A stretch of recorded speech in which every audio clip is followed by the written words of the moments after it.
Welcome to Soccer Down Here's coverage of the USL Championship. Jason and I will give you a peek at what happened midweek, give you a look at what's going to happen on the weekend through the standings, power rankings, and such for a very, very busy time in USL Championship. But first, we're going to catch up with our guest this week, and it was a bit of a unique situation in catching up with Wilmer Cabrera for Rio Grande Valley FC, the Toros. He was on his way to training. He was on his way to weight training. They were going to have practice later on in the afternoon, and we caught up with him in his car. His son was driving, so everything was done very safely, but it was good to catch up with Coach Cabrera and find out everything going on there at RGV FC with their hot start and what it's like for him to be down there in the Four Counties. So here is the interview. Now it's time to catch up with our friends in the Central Time Zone, head coach and sporting director of the Toros of RGV FC, Wilmer Cabrera. Coach, thanks for hanging out with us here on Soccer Down Here. It's been a pleasure. Thank you very much for the invitation. All right, so looking at things right now, you're a handful of matches in a very tough Mountain Division. After 5 matches, how do you think things are for RGV this season so far? It's been very good for us so far because as of right now, we're on top of the Mountain Division. We have won our 3 home games, and we just lost 1 game away, and we had the chance to tie our derby, the last game that we have played. So it's been pretty good so far. When you look at this Mountain Division, it's you guys, San Antonio FC, who you just ended up with the draw with last time out, New Mexico United, El Paso, Austin, Colorado Springs, and Real Monarchs that are attached to RSL. When you look at this Mountain Division, what stands out to you about the competition? It's no doubt we have three or four top teams in the whole USL Championship. They have proved that the past few years in terms of consistency and in terms of being solid teams. So I believe we have the toughest group in the USL Championship. When it comes to your side, I know that it'll take a while for things to get to full song to where everyone is comfortable and they're out there doing as opposed to thinking and then doing. Where do you think your team is right now in that process of becoming comfortable with what you're trying to implement when it comes to your philosophy there at Rio Grande Valley? I don't think we're even 30% of what we're trying to accomplish and work on. Make sure that we can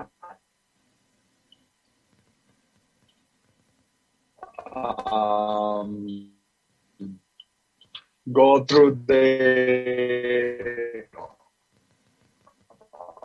impose ourselves or the implement do.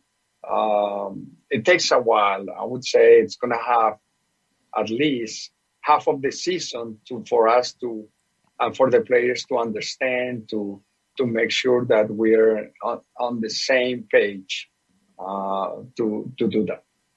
When it comes to someone who might remember your time in other places as a coach, how would you describe your philosophy to someone who hasn't seen it and is getting the chance to see it for the first time there at RGV? What we try to do is we try to give the players the best tools for them to express themselves on the field, analyzing and understanding that we don't want to impose a formation or a style of play. We want them to tell us what is the best style of play that fits to the players and adapt to the players. So we are trying to give them what they are good at it. So that's kind of what we try to do and with our staff. How difficult is that for a player to get adjusted to things and trust in themselves in as much responsibility as you give them as a coach when it comes to what you want them to do out there when it comes to philosophy? How difficult is it for a player to trust in themselves with what you're trying to get them to do? It only depends of the player himself. Like if the players, I said to the players, it's impossible to help someone that doesn't want to be helped. Now, if they want to be helped and they believe in what we do, it's going to be easier to work. And most of the players, they have the tendency to understand that. But some quicker, some older, it takes a little bit more time. But mostly, I would say I've been fortunate to find that the players they want to be helped, and they just want to play well. They just want the good results, and it's easy to connect with them in that aspect. When you see a player after all of the teaching and the convincing and the understanding, when you finally get to see a player and that light comes on for them and they finally get what has been taught and what's been presented to them, what's it like for you to see that joy come out in a player? It's fantastic, and it's been reflected how they play and how they practice, especially how they practice, because games are tough. But when you go to the field to practice every day, and then you notice that the players, you don't need to push or to talk too much, because they already have the mentality, the intensity, and the attitude to work hard and to enjoy. Then it's when we notice, or when I notice, okay, we're on the same page, we're having fun, and they're having fun.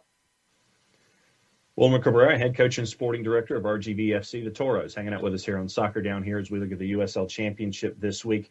What attracted you to this particular job and being down there in the four counties? A lot of things. First, that I worked here before, and it was a great experience because that was the first year for the team.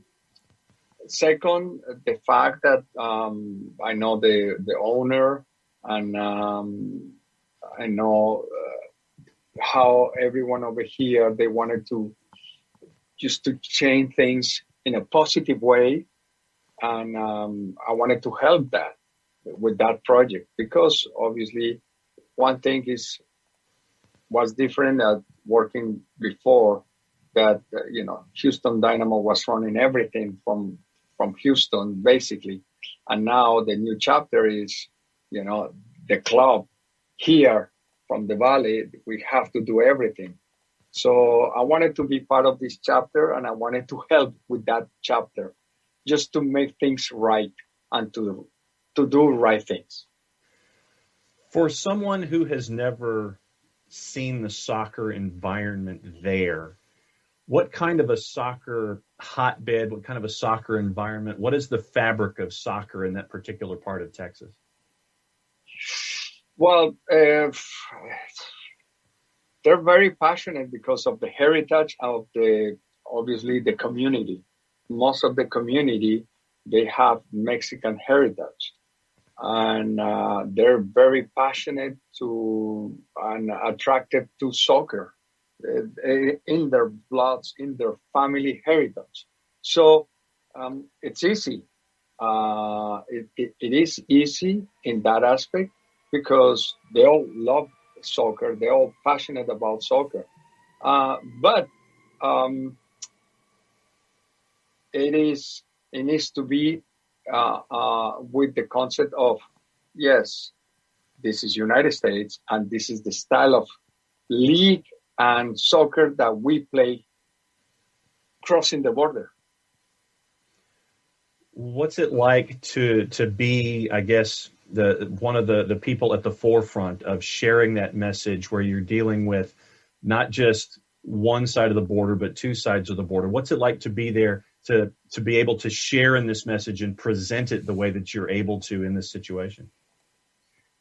Oh, it's been really positive because they want to do well. They are proud of how the people here at the Valley work, the four counties. Everyone here is dedicated to work to make sure that everything is well done, right, and they're proud of this region. So we have to make sure that the team reflects that feeling, that characteristic of the people. What about on the youth side and the participation side of the sport? How is it not just attached to the team itself that you're a part of, but from the high school side, the youth side? What is that playing environment like for those that play the sport in addition to come and watch the Toros play?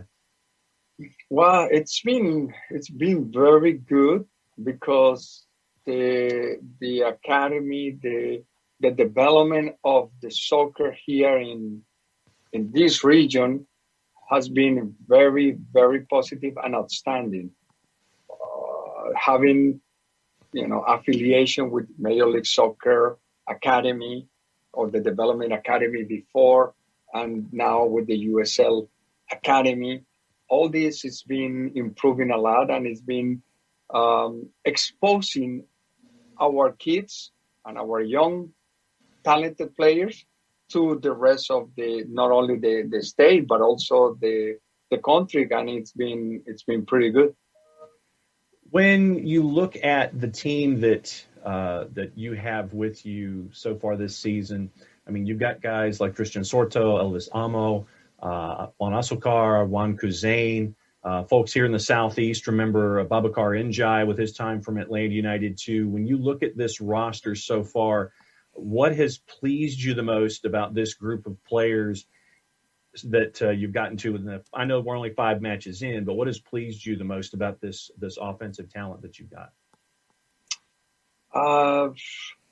The way they work, the way they want to learn, the way they want to improve, and they want to be successful. They're committed with the project, and that also shows how professional they are and how lucky I am to have good professionals, because it's not easy to find that kind of mentality. And I'm happy and I'm proud and I'm lucky and I'm blessed that so far they've been very professionals.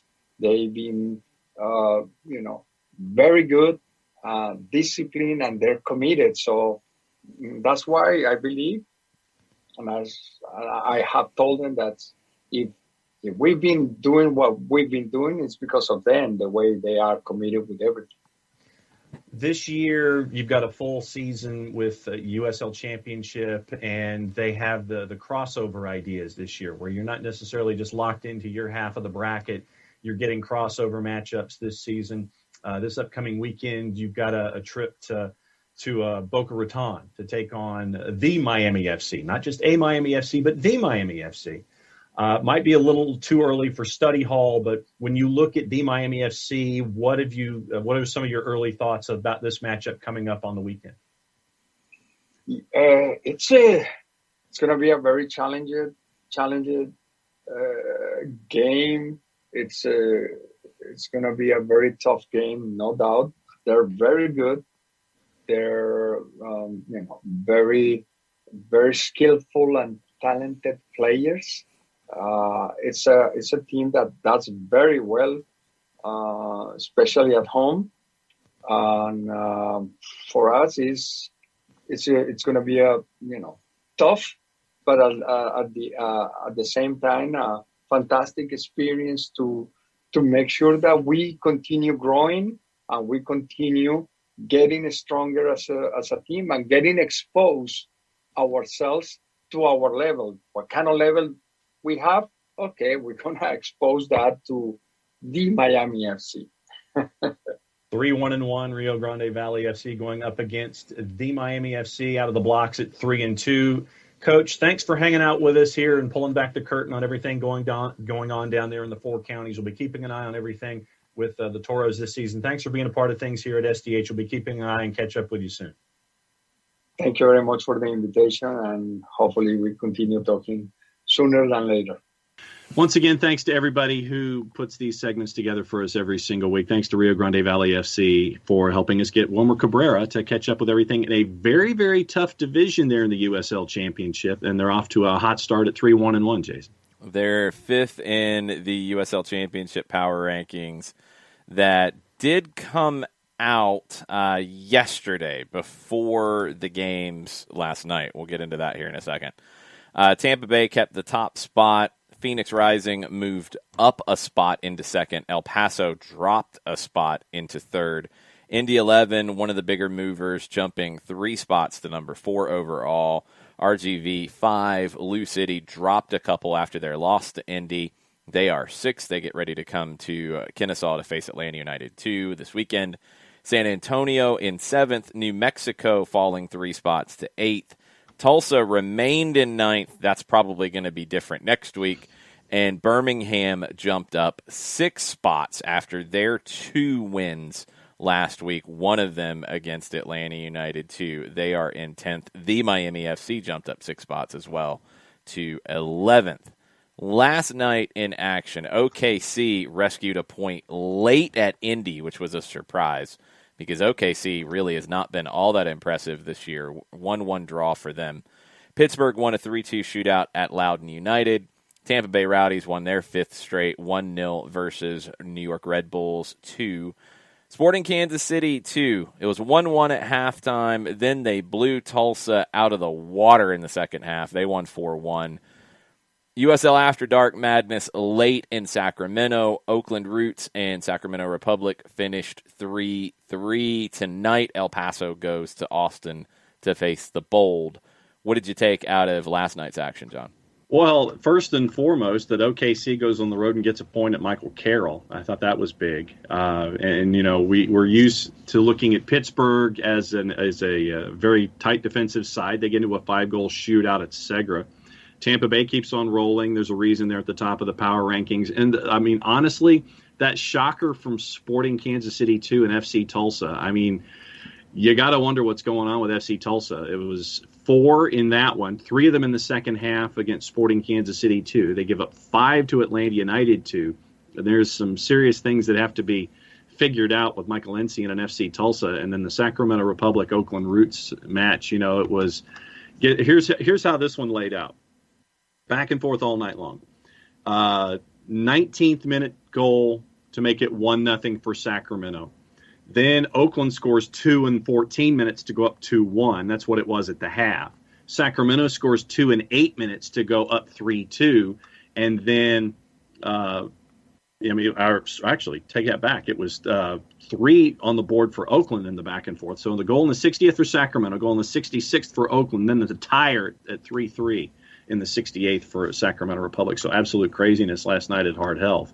And, you know, you look at those and it's just USL Championship After Dark to me. I think it's going to be a must watch. Obviously, you have to be acquainted with folks for the crossover games from the west to the east this year. But for matchups like we saw last night with that 3-3 with a young club in Oakland Roots in USL Championship, an established club with some new acquisitions for Sacramento Republic. Obviously, craziness in Sacramento late last night. We're going to run through the divisions really quick. The top 4 get into the postseason in all the divisions. And it's still early, and teams have played a differing number of games, but we're starting to see a few storylines emerge. Red Bulls, too, in the Atlantic are struggling this year, 4 losses out of 7. Tampa Bay Rowdies, 5-0, perfect record. They've only given up 2 goals on the year. They are pacing the Atlantic. The Miami FC, 3 wins, 2 losses. They're in second on 9 points through 5. Hartford Athletics only played 3 times. They haven't lost yet. 2 wins out of the 3. They're a team to watch as they continue to grow. Pittsburgh Riverhounds, we know they're going to be hanging around. They've scored 7, they've given up 7. They're 2-2-1. They're right there in the thick of it. Charlotte Independence is about the same. Only they played one less game, but 2 wins, 2 losses, 5 goals for, 5 goals against. Very, very even. Loudoun's a bit of a wild card. Charleston's been really disappointing to start the season. 1 loss, 2 draws. They have 2 points. They've only played 3 times, but they've got some ground to make up in the Atlantic to catch up to Charlotte and Pittsburgh. And Charlotte is one of those teams that has put something on Charleston. Battery have some catching up to do. Yeah, it was 3-0 early part of the season for Charlotte Independence. Team of the week, Bruno Lapa, someone that we got to see up close and personal with Birmingham Legion. He ends up as player of the week. John Pulskamp, some familiar names that have run through Team of the Week for Week 6. John Pulskamp, who got some time with the first team in goal for Sporting Kansas City 2. Adrian Dispay, one of the folks who's helping out Wilmer Cabrera there at RGV, is on the back line. Jack Metcalf, a familiar name for Atlanta United and Atlanta United 2 fans, on the back line from San Diego Loyal. Santi Moar once again makes an appearance for Phoenix on the front line. Johnny Bolivar for Loudoun is there as well on the front line. So strong team of the week there with some familiar names for Atlanta United 2 and SDH listeners. Yeah, there were 3 other divisions we were going to hit as well really quickly before we jumped into that, but that's okay. Indy and Birmingham are on 10 points in the Central at the top. Tulsa careening out of control with 2 straight losses. They're in 3rd place with 9. Atlanta United 2 with 8. Lou City coming to town this weekend with 7. Sporting Kansas City 2. Now with the big win last night, they're on 6. OKC Energy, yeah, they've played 7 times. They've only lost 3 of those. They haven't won yet, but they've got 4 draws. They're hanging around. Even Memphis at the bottom, 2 draws out of 3. The Central might be the most competitive division in the USL Championship this year, and every game has a little bit of extra spice to it. Jack Collison's first game in charge of Atlanta United 2 this weekend against Lou City is one team on one side of the playoff line. The other team that was expected to be on that side is not. They're going to come in trying to make up some points. They've played 2 less games, but Lou City's going to come in after a loss to Indy, after a somewhat slow start. And look, there's questions about Louisville City. Their manager left after game 1, and we never got an answer out of what happened there. Nope. And since then, it's 1 win, it's 1 loss, it's 1 draw. Is Lou City going to be there at the end of the season? I don't know. We're going to get a sense of it when we see them firsthand this weekend, Sunday night, 7:30 at Fifth Third Bank Stadium. Mountain Division, we talked to Wilmer Cabrera. His team leads it, RGV on 10, San Antonio on 8, New Mexico, 2 wins, 2 losses, a draw. A little up and down for New Mexico. They're on 7. El Paso's on 5. They haven't lost yet, but they've only played 3 times. Austin's on 4, just outside of that mix. Colorado Springs, 1 win, 2 losses. Real Monarchs, a very slow start for them, 2 losses and 2 draws. And then out further west in the Pacific, it's Phoenix Rising, 4 wins out of 5. They lead it. LA Galaxy 2 has played more games than anybody else, 3-2-2 so far. They're on 11 points. Tacoma, the Seattle Sounders affiliate, very good start for them. 2 wins out of 3, a draw in the other one. They're on 7 points through 3. Sacramento, 2-2-1, very even. They're in the 4 spot. Oakland, 1-1-1 through 3. They're showing they can compete at this level. Orange County, couple of losses, 1 win. Really slow start for San Diego, although they did get a win in their last one, their first win of the season. 4 losses out of 5. And the Las Vegas Lights, now with their new relationship with LAFC, 0-4. They've only scored 3 goals in 4 games, and more importantly, they've conceded 15. Not a good start for Las Vegas. No, action this weekend. We got 1 game tonight, 9 o'clock on ESPN+. Austin Bold at Bold Stadium is hosting El Paso Locomotive. You mentioned Charleston. Charleston is in one of those East-West crossover games at Patriots Point on Friday night. Los Dos make the trip all the way from Los Angeles to Charleston to take on the Battery. This weekend, you mentioned Charlotte Independence. They get a big test at American Legion Memorial on Saturday night at 7 as Tampa Bay comes to town. Hartford Athletic Red Bulls 2. And we've been talking about things inside the Atlanta United division. Indy 11 at Michael Carroll gets Memphis 901 coming to town. And can Vegas turn it around? Can they post something on the board? They've got a game at Cashman, 10:30 on Saturday night. Tacoma comes to town. San Diego goes to Phoenix, and they go to the Rising Soccer Complex as well Sunday. FC Tulsa, the plot continues to thicken with them. They go to Birmingham, and so they'll take on the Legion. Austin on the quick turn. Opportunity for points for Pittsburgh with Austin playing tonight and then turning around to play Sunday afternoon or Sunday evening at Highmark. And then we talked to Coach Cabrera about their game against the Miami FC, and the last one on the board this weekend is Atlanta United 2, hosting Lou City at 7:30 at the Fraction. And teams are not at full strength right now. That needs to be understood because of the quality of players coming in to USL Championship and USL League One, and we'll do a little bit of crossover on that as well. 28 players from the Championship and from League One, one from the USL Academy with Queensbridge, who hasn't started yet, have been called up for international play, for World Cup qualifiers, for international exhibitions in this current window. It's a credit to the level of play rising in the USL Championship and USL League One. The Miami FC, who has that game with RGV, 5 players selected, 3 joining Jamaica, who Jamaica had an issue with their exhibition that was going to be played in Japan. So I'm wondering how this could affect the Miami FC this weekend, because that ended up not happening. There was some issues with differences in protocols being followed, and that friendly ended up being canceled, because one group of Jamaican players followed the protocols that the Japanese Federation wanted. Another group didn't and then weren't going to be allowed to come in, and it was a mess. So Speedy Williams, Lamar Walker, Rashawn Anglin, all were called up for Jamaica. Will they be back for Miami this weekend? We'll have to wait and see. Jamaica also had Junior Flemings, who had been called up, and we did see him this weekend for Birmingham against Atlanta. Kevon Lambert from Phoenix. Puerto Rico had a number of players from both USL Championship and USL League One that were called up. They had their big win. 6 players from USL clubs made the trip to play for Puerto Rico. El Salvador, one player who's been key for Tulsa, Joaquin Rivas, away with El Salvador right now.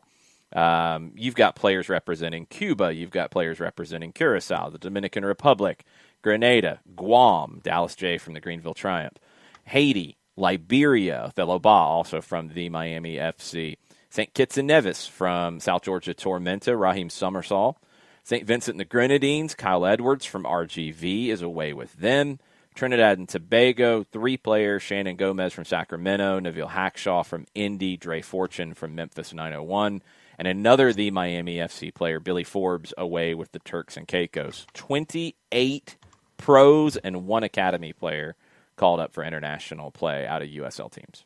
Very strong stuff. And it's the question that we're going to be looking at with Major League Soccer. We're seeing it with USL Championship and League One, especially in Greenville, where you lose Dallas J for international duty, although I think there's a gap in the Triumph schedule. What do those teams look like with these absences, and how do the coaches sit there and rework their lineups and the matchups coming up during this international window with the players that could be lost? And so the level of competition, I want to see how the rosters, when they are moved, and the starting 11s, I want to see how the different these 11s are going into these matchups with these 28 players on international duty. The other news of the day, we mentioned it earlier, Jack Collison hired by Atlanta United to lead Atlanta United 2. Tony Annan has left to go to his new job at the University of South Carolina. Collison, his first senior appointment as a manager, he's been with the U17s. Same progression Stephen Glass went through. And Stephen Glass had been with the U17s. He took over ahead of the 2019 season.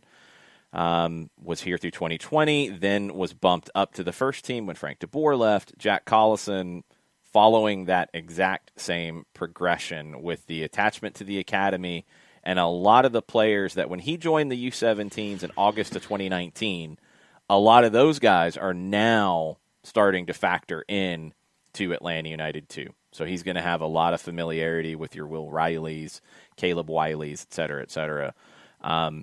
we're going to hopefully get a chance to talk to Jack Collison here very soon, but he will be on the touchline for Atlanta United 2 and Lou City 7:30 Sunday evening from Fifth Third Bank Stadium. It's also on ESPN Plus if you can't join us out at the Fraction.